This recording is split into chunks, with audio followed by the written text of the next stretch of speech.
광의의 수익은 수익 및 차익을 모두 포함하는 개념입니다. 수익은 기업의 주 영업활동으로부터 발생하는 것이며 매출액, 수수료 수익, 로열티 수익, 배당 수익, 이자 수익 등 여러 가지 종류의 수익이 이에 해당합니다. 한편 차익의 경우에는 기업의 주 영업활동 이외의 활동에서 생기는 것을 의미합니다. 광의의 수익은 자산의 유입 또는 가치 증가나 부채의 감소 형태로 자본의 증가를 가져오는 경제적 효익을 의미합니다. 그렇지만 주주의 증자와 같은 자본 참여자의 출현과 관련된 자본의 증가는 수익에 포함하지 않습니다.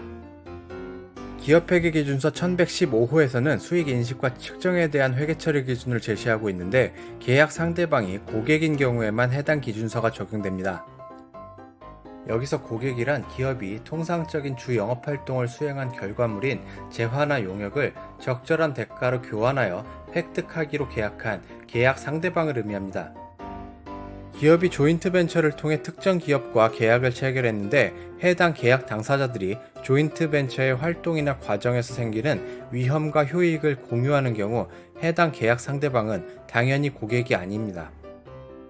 현재의 고객 또는 잠재적 고객에게 판매를 쉽게 하기 위하여 같은 업종에 있는 기업끼리 제품을 교환한다든지 하는 비화폐성 자산을 교환하는 관계에서 해당 기업 간 관계는 고객이 아닙니다. 고객과의 계약에서 생기는 수익을 인식할 때는 이렇게 5가지 단계를 거쳐서 인식하는데 이것을 수익 인식의 5단계라고 부릅니다. 즉, 고객과의 계약인지 여부를 확인하고 고객에게 수행할 의무가 무엇인지를 확인합니다. 고객에게 받을 대가를 측정하고 거래 가격을 수행 의무별로 배분합니다. 마지막으로 수행 의무에 따라 수익을 인식합니다.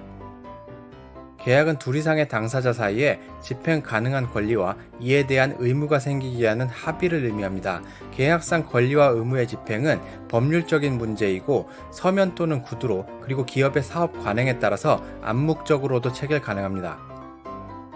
고객과의 계약에는 다양한 종류가 있을 수 있습니다. 계약에 따라 일방이 계약을 종료하거나 계약 조건을 수정할 수도 있고 계약의 존속 기간이 유동적일 수도 있으며 기간이 지남에 따라 자동적으로 갱신 가능할 수도 있습니다.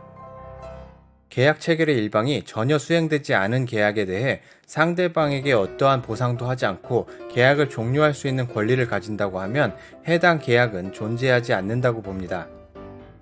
여기서 전혀 수행되지 않은 계약이란 기업이 약속한 재화나 용역을 고객에게 이전하지도 않았고 아직까지 고객으로부터 대가를 받지 않았고 받을 권리도 없는 경우를 의미합니다.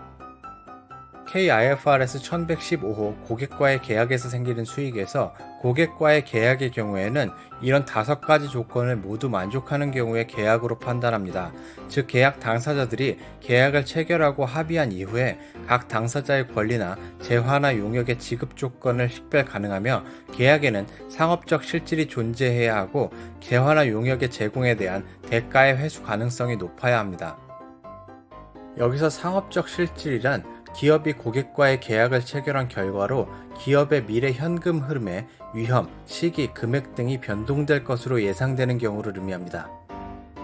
대가의 회수 가능성을 판단할 때는 지급 기일에 고객이 대금을 지급할 수 있는 능력이 있는지 여부와 대금을 지급할 의도가 있는지를 고려합니다.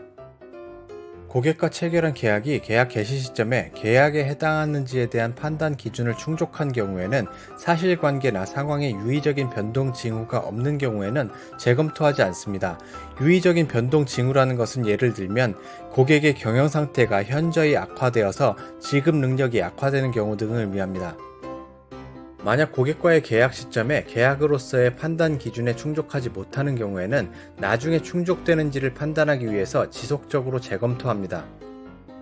고객과의 계약이 판단 기준을 충족하지 못한 경우에 고객으로부터 받은 대가는 수익으로 인식하지 않고 부채로 인식합니다.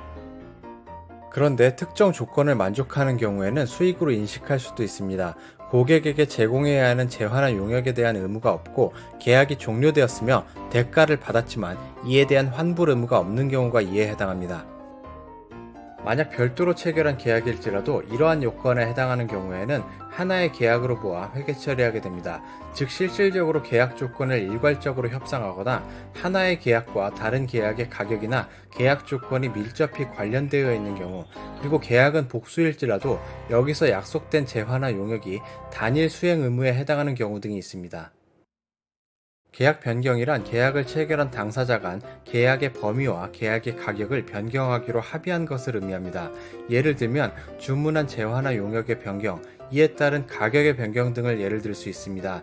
따라서 계약 당사자가 계약에 따른 권리와 의무를 새로 설정하거나 기존의 권리와 의무를 변경하기로 합의하는 것입니다. 계약의 변경은 특정 조건을 만족하는 경우에는 별도로 회계 처리하는데, 약속한 재화나 용역이 추가되어서 계약의 범위가 확장되는 경우, 그리고 계약 가격이 추가된 재화나 용역으로 인해 적절히 조정되어 상승하는 경우입니다.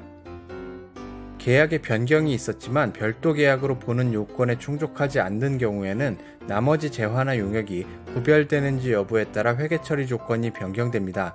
즉, 나머지 재화나 용역이 구별되는 경우에는 기존 계약을 종료하고 새로운 계약을 체결한 것으로 회계 처리하고, 구별되지 않는 경우에는 기존 계약의 일부인 것처럼 회계 처리하게 됩니다. 오늘의 영상은 여기까지입니다. 이 영상이 좋으셨다면 구독과 좋아요, 알림 신청까지 부탁드립니다.